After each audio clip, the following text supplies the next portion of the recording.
Police ಆಯುಕ್ತರಿಗೆ ಈಗ ನಟ ದರ್ಶನ್ ಪತ್ನಿ ವಿಜಯಲಕ್ಷ್ಮಿ ಪತ್ರವೊಂದನ್ನು ಬರೆದಿದ್ದಾರೆ. ಬೆಂಗಳೂರು ನಗರ ಪೊಲೀಸ್ ಆಯುಕ್ತ ದಯಾನಂದ್ ಅವರಿಗೆ ವಿಜಯಲಕ್ಷ್ಮಿ ಪತ್ರವನ್ನ ಬರೆದಿದ್ದಾರೆ. ದರ್ಶನ್ಗೆ ಪವಿತ್ರ ಗೌಡ ಪತ್ನಿ ಅಲ್ಲ, ಸ್ನೇಹಿತೆ ಅಷ್ಟೇ. ಪತ್ರದಲ್ಲಿ ಉಲ್ಲೇಖ ಆಗಿರುವಂತ ಅಂಶ ಇದು. ಈ ಬಗ್ಗೆ ದಾಖಲೆಗಳಲ್ಲಿ ಸರಿಯಾದ ಮಾಹಿತಿಯನ್ನ ನೀಡಿ ಅನ್ನುವಂತ ಮಾತನ್ನ ಪತ್ರದ ಮೂಲಕ ವಿಜಯಲಕ್ಷ್ಮಿ ಹೇಳಿರೋದು. ನಾನು ನಟ ದರ್ಶನ್ ಅವರ ಏಕೈಕ ಧರ್ಮಪತ್ನಿ. ಪವಿತ್ರ ಗೌಡ ದರ್ಶನ್ರ ಪತ್ನಿ ಅಲ್ಲ, ಸ್ನೇಹಿತೆ ಮಾತ್ರ. ದಾಖಲೆಯಲ್ಲಿ ಸರಿಯಾದ ಮಾಹಿತಿಯನ್ನ ನೀಡಿ ಅಂತ ಮನವಿಯನ್ನ ಮಾಡಿದ್ದಾರೆ ವಿಜಯಲಕ್ಷ್ಮಿ. ಪತ್ರವೊಂದನ್ನ ಬರೆದಿದ್ದಾರೆ. ಪೊಲೀಸ್ ಆಯುಕ್ತರಿಗೆ ನಟ ದರ್ಶನ್ ಪತ್ನಿ ಪತ್ರವೊಂದನ್ನ ಬರೆದಿದ್ದಾರೆ. ಪತ್ರದಲ್ಲಿ ಒಂದಷ್ಟು ವಿಚಾರಗಳು ಉಲ್ಲೇಖ ಆಗಿದೆ. ಆ ಎಲ್ಲ ವಿಚಾರಗಳನ್ನು ಗಮನಿಸೋದಾದ್ರೆ, ಧರ್ಮಪತ್ನಿ ನಾನು, ಪವಿತ್ರ ಗೌಡ ಅಲ್ಲ ಅನ್ನುವಂಥದ್ದನ್ನ ಈಗ ವಿಜಯಲಕ್ಷ್ಮಿ ಪತ್ರವೊಂದನ್ನ ಬರೆದಿರೋದು. ದಯಾನಂದ್ ಅವರಿಗೆ ಪತ್ರವನ್ನ ಬರೆದಿದ್ದಾರೆ. ಯಾವುದೇ ರೀತಿಯ ಈ ಎಲ್ಲ ತನಿಖೆಗೆ ಸಂಬಂಧಪಟ್ಟಂತೆ ಏನು ನಡೀತಾ ಇದೆ ಆ ಸಂದರ್ಭದಲ್ಲಿ ಸರಿಯಾಗಿ ನಮೂದಿಸಿ, ಮಾಹಿತಿಯನ್ನ ಸರಿಯಾಗಿ ನೀಡಿ ಅಂತ ಹೇಳಿದ್ದಾರೆ. ದರ್ಶನ್ರನ್ನ ಕಾನೂನುಬದ್ಧವಾಗಿ ಮದುವೆ ಆಗಿದ್ದೇನೆ. ಕಾನೂನುಬದ್ಧವಾದ ಮದುವೆಯಾಗಿ ಏಕೈಕ ಧರ್ಮಪತ್ನಿ ಅಂತ ಇರೋದು ನಾನು ಮಾತ್ರ. 19/5/2003 ವಿವಾಹ ಆಗಿದೆ. ನಮ್ಮಿಬ್ಬರಿಗೆ ಒಬ್ಬ ಮಗ ಕೂಡ ಇದ್ದಾನೆ ಅಂತ ಮೆನ್ಷನ್ ಮಾಡಿದ್ದಾರೆ ವಿಜಯಲಕ್ಷ್ಮಿ.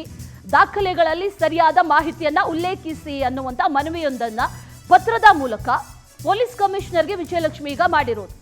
ದಾಖಲೆಗಳಲ್ಲಿ ಸರಿಯಾದ ಮಾಹಿತಿಯನ್ನ ಕೊಡಿ ನೀವು. ಜೂನ್ 24ರಂದು ಪತ್ರವನ್ನ ಬರೆದಿದ್ದಾರೆ ವಿಜಯಲಕ್ಷ್ಮಿ. ಪವಿತ್ರ ಸಂಜಯ್ ಸಿಂಗ್ ಅನ್ನೋರನ್ನ ಮದುವೆ ಆಗಿದ್ರು. ಅವರಿಬ್ಬರಿಗೂ ಕೂಡ ಒಬ್ಬಳು ಹೆಣ್ಣು ಮಗಳಿದ್ದಾಳೆ ಅನ್ನುವಂಥದ್ದನ್ನ ಕೂಡ ಉಲ್ಲೇಖ ಮಾಡಿದ್ದಾರೆ ವಿಜಯಲಕ್ಷ್ಮಿ. ನೀವು ಸುದ್ದಿಗೋಷ್ಠಿಯಲ್ಲಿ ದರ್ಶನ್ ಪತ್ನಿ ಅಂತ ಹೇಳಿದ್ದೀರಿ. ದಯಾನಂದ್ ಅವರು ಆ ಮಾತನ್ನ ಹೇಳಿದ್ರು. ಜೊತೆಗೆ ಗೃಹ ಸಚಿವರು ಕೂಡ ಅದನ್ನೇ ಉಚ್ಚಾರಣೆ ಮಾಡಿದ್ದಾರೆ. ಪೊಲೀಸ್ ರೆಕಾರ್ಡ್ನಲ್ಲಿ ಪವಿತ್ರ ಗೌಡ ದರ್ಶನ್ ಅವರ ಪತ್ನಿ ಅನ್ನೋದಿದೆ. ದರ್ಶನ್ ಅವರನ್ನ ಮದುವೆಯಾಗಿದ್ದಾರೆ ಅಂತ ಉಲ್ಲೇಖಿಸಬೇಡಿ, ಅದನ್ನ ಮೆನ್ಷನ್ ಆ ರೀತಿ ಮಾಡಬೇಡಿ. ಕಾನೂನುಬದ್ಧವಾಗಿ ಮದುವೆ ಆಗಿರೋದು ನಾನು, ಯಾವುದೇ ದಾಖಲೆಗಳಲ್ಲಿ ದರ್ಶನ್ ಪತ್ನಿ ಅಂತ ನಮೂದಿಸಬೇಡಿ ಅಂತ ಮನವಿಯೊಂದನ್ನು ವಿಜಯಲಕ್ಷ್ಮಿ ಮಾಡಿರೋದು. ಈಗಾಗಲೇ ಈ ಪ್ರಕರಣಕ್ಕೆ ಸಂಬಂಧಪಟ್ಟಂತೆ ಸುದ್ದಿಗೋಷ್ಠಿಯನ್ನು ನಡೆಸ್ತಾ ಇರುವಂತಹ ಸಂದರ್ಭದಲ್ಲಿ ದಯಾನಂದ್ ಅವರು ಕೂಡ ಅದೇ ಮಾತನ್ನ ಹೇಳಿದರು. ದರ್ಶನ್ ಪತ್ನಿ ಅನ್ನುವಂಥದ್ದನ್ನ ಹೇಳ್ತಾರೆ. ಇನ್ನು ಗೃಹ ಸಚಿವರು ಕೂಡ ಶ್ರೀಮತಿ ಅವ್ರಿಗೆ ಯಾರೋ ಮೆಸೇಜ್ ಮಾಡಿದ್ರಂತೆ ಅನ್ನುವಂಥ ಮಾತನ್ನ ಗೃಹ ಸಚಿವರು ಕೂಡ ಹೇಳಿದ್ರು. ಹಾಗಾಗಿ ಇದೆಲ್ಲವನ್ನು ಕೂಡ ಸರಿಪಡಿಸಿ, ಅಷ್ಟೇ ಅಲ್ಲದೆ ದಾಖಲೆಗಳಲ್ಲೂ ಕೂಡ ಅದೇ ರೀತಿಯಾಗಿ ಮೆನ್ಷನ್ ಆಗಿದೆ, ಅದನ್ನು ಸರಿಪಡಿಸಿ ಅನ್ನುವಂಥ ಪತ್ರವೊಂದನ್ನು ಜೂನ್ 24ಕ್ಕೆ ವಿಜಯಲಕ್ಷ್ಮಿ ಅವರು ಬರೆದಿದ್ದಾರೆ ಅನ್ನುವಂಥ ಮಾಹಿತಿ ಲಭ್ಯವಾಗ್ತಾ ಇದೆ. ಈ ಹಿಂದೆಯೂ ಕೂಡ ಈ ಪವಿತ್ರ ಗೌಡ ಹಾಗೂ ವಿಜಯಲಕ್ಷ್ಮಿಯ ಏನು ಇನ್ಸ್ಟಾಗ್ರಾಮ್ ವಾರ್ಗಳೇನು ನಡೀತಾ ಇತ್ತು ಆ ಸಂದರ್ಭದಲ್ಲೂ ಕೂಡ ಇದೇ ರೀತಿಯಾದಂಥ ವಿಚಾರಗಳು ಮೆನ್ಷನ್ ಆಗಿತ್ತು. ಸಂಜಯ್ ಸಿಂಗ್ ಅವರ ಪತ್ನಿ ಪವಿತ್ರ ಗೌಡ ದರ್ಶನ್ ಪತ್ನಿ ಅಲ್ಲ ಅನ್ನುವಂಥ ನಿಟ್ಟಿನಲ್ಲಿ ಪೋಸ್ಟನ್ನು ಕೂಡ ವಿಜಯಲಕ್ಷ್ಮಿ ಹಿಂದೆಯೂ ಕೂಡ ಮಾಡಿದ್ರು. ಈಗಲೂ ಕೂಡ ಅದೇ ವಿಚಾರವನ್ನ ಮತ್ತೆ ಮೆನ್ಷನ್ ಮಾಡಿ ಪತ್ರವೊಂದನ್ನು ದಯಾನಂದ್ ಅವ್ರಿಗೆ ಬರೆದಿದ್ದಾರೆ. ದಾಖಲೆಗಳಲ್ಲಿ ಸರಿಯಾದ ಮಾಹಿತಿಯನ್ನ ಉಲ್ಲೇಖಿಸಬೇಕು. ದಾಖಲೆಗಳಲ್ಲಿ ದರ್ಶನ್ ಪತ್ನಿ ಅನ್ನುವಂಥದ್ದಿದೆ. ಆಕೆ ಸ್ನೇಹಿತೆ ಅಷ್ಟೇ, ಪತ್ನಿ ಅಂತ ಇರೋದು ನಾನು ಮಾತ್ರ. 2003ರಲ್ಲೇ ಮದುವೆಯಾಗಿದೆ. ಜೊತೆಗೆ ಧರ್ಮಪತ್ನಿ, ಕಾನೂನುಬದ್ಧವಾಗಿ ಕೈ ಹಿಡಿದಿರುವಂಥ ಧರ್ಮಪತ್ನಿ ನಾನೊಬ್ಬಳೇ. ಹಾಗಾಗಿ ಪತ್ನಿ ಅನ್ನೋದನ್ನ ಮೆನ್ಷನ್ ಮಾಡಬೇಡಿ, ದಾಖಲೆಗಳಲ್ಲೆಲ್ಲೂ ಕೂಡ ಆ ರೀತಿಯಾಗಿ ಮೆನ್ಷನ್ ಮಾಡಬೇಡಿ, ನಮೂದಿಸಬೇಡಿ, ಉಲ್ಲೇಖಿಸಬೇಡಿ ಇನ್ನೆಲ್ಲೂ ಅನ್ನುವಂಥ ನಿಟ್ಟಿನಲ್ಲಿ ಮನವಿಯೊಂದನ್ನ ಮಾಡಿಕೊಂಡಿದ್ದಾರೆ ದಯಾನಂದ್ ಅವರಿಗೆ. ಪತ್ರದ ಮೂಲಕ ಇದೆಲ್ಲವನ್ನು ಕೂಡ ಬರ್ಕೊಂಡಿದ್ದಾರೆ. ಬರೆದು ಮನವಿಯೊಂದನ್ನ ಸಲ್ಲಿಸಿದ್ದಾರೆ. ಈಗ ವಿಜಯಲಕ್ಷ್ಮಿ ಅನ್ನುವಂಥ ಮಾಹಿತಿ ಲಭ್ಯ ಆಗ್ತಾ ಇದೆ. ಮತ್ತಷ್ಟು ಡೀಟೇಲ್ಸ್ ಅನ್ನ ನೀಡ್ತಾರೆ ನಮ್ಮ ಪ್ರತಿನಿಧಿ ಶಶಿಧರ್, ನೇರ ಸಂಪರ್ಕದಲ್ಲಿ ಜಾಯಿನ್ ಆಗ್ತಾ ಇದ್ದಾರೆ.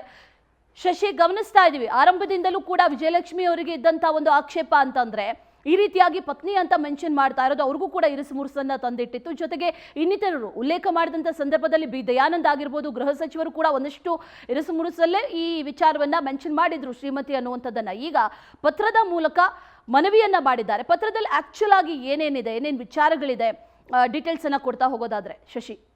ಅಶ್ವಿನಿ, ಪ್ರಮುಖವಾಗಿ ಪತ್ರದಲ್ಲಿ ಏನಿದೆ ಅನ್ನೋದಕ್ಕಿಂತ ಸ್ಪಷ್ಟವಾಗಿ ಅವರು ಯಾವ ಉದ್ದೇಶದಿಂದ ಪತ್ರ ಬರೆದಿದ್ದಾರೆ ಅನ್ನೋದು ಇದು ಪ್ರಮುಖವಾದಂಥ ಅಂಶ ಆಗುತ್ತೆ. ಯಾಕೆ ಅಂತಂದರೆ ಹಿಂದೂ ಸಂಪ್ರದಾಯದ ಪ್ರಕಾರ ಮತ್ತು ಸಂವಿಧಾನದ ಪ್ರಕಾರ ಒಂದು ಪತಿ ಒಬ್ಬರನ್ನೇ ಮದುವೆ ಆಗೋದಕ್ಕೆ ಅವಕಾಶ ಇರೋದು ಮಹಿಳೆಯರಿಗಾಗಿರ್ಬೋದು, ಇಲ್ಲ ಅಂತಂದರೆ ಪುರುಷರಿಗಾಗಿರ್ಬೋದು. ಹಾಗಾಗಿ ಯಾಕೆ ಇದನ್ನು ಉಲ್ಲೇಖ ಮಾಡಿದ್ದಾರೆ ಅಂತಂದರೆ ಏನು ರೇಣುಕಾಸ್ವಾಮಿ ಯಾವಾಗ ಕೊಲೆ ಆಯಿತೋ, ಕೊಲೆ ಕೇಸ್ನಲ್ಲಿ ಪ್ರಸ್ತಾಪವನ್ನು ಮಾಡಬೇಕಾದ್ರೆ ಕೆಲವೊಂದಷ್ಟು ಸ್ಟೇಟ್ಮೆಂಟ್ಗಳನ್ನು ಕೊಡಬೇಕಾದ್ರೆ ಗೃಹ ಸಚಿವರು ಮತ್ತು ಪೊಲೀಸ್ ಆಯುಕ್ತರು ಮಿಸ್ ಆಗಿ ದರ್ಶನ್ ಅವರ ಎರಡನೇ ಪತ್ನಿ ಅಂತ ಒಂದು ಮೆನ್ಷನ್ ಕೂಡ ಮಾಡಿದರು. ಅದು ಏನಾದರೂ ಪೊಲೀಸ್ ಕಡತಗಳಲ್ಲಿ ಏನಾದರೂ ದಾಖಲಾದರೆ ಅದು ಒಂದು ಸರ್ಕಾರದ ದಾಖಲಾಗಿ ಅದು ಮಾರ್ಪಾಡಾಗುತ್ತೆ. ಮತ್ತು ಈಗಾಗಲೇ ದರ್ಶನ್ ಕೊಲೆ ಕೇಸ್ಗೆ ಸಂಬಂಧಪಟ್ಟಂತೆ ಈಗಾಗಲೇ ಎಲ್ಲ ತನಿಖೆ ಕೂಡ ಮುಕ್ತಾಯ ಆಗಿದೆ. ಇನ್ನು ಬಾಕಿ ಇರೋದೇನಂತಂದರೆ ಅವರಿಗೆ ಶಿಕ್ಷೆ ಪ್ರಕಟ ಆಗಬೇಕು ಮತ್ತು ಕೋರ್ಟ್ಗೆ ಅವರು ಚಾರ್ಜ್ ಶೀಟನ್ನು ಪೊಲೀಸರು ಸಲ್ಲಿಕೆ ಮಾಡಬೇಕು. ಒಂದು ವೇಳೆ ಏನಾದರೂ ಚಾರ್ಜ್ ಶೀಟಲ್ಲಿ ಏನಾದರೂ ಏನು ದರ್ಶನ್ ಅವರ ಎರಡನೇ ಪತ್ನಿ ಏನು ಪವಿತ್ರ ಗೌಡ ಅಂತ ಏನಾದರೂ ಬಾರಿ ಏನಾದರೂ ಮೆನ್ಷನ್ ಆದರೆ ಅದನ್ನು ಪವಿತ್ರ ಗೌಡರು ಕಾನೂನು ಹೋರಾಟಕ್ಕಾಗಿ ಬಳಕೆಯನ್ನು ಮಾಡ್ಕೊಳ್ಬೋದು. ಯಾಕಂತಂದರೆ ಅವರಿಗೆ ಸಾಕ್ಷಿ ಅಂತ ಆಗುತ್ತೆ.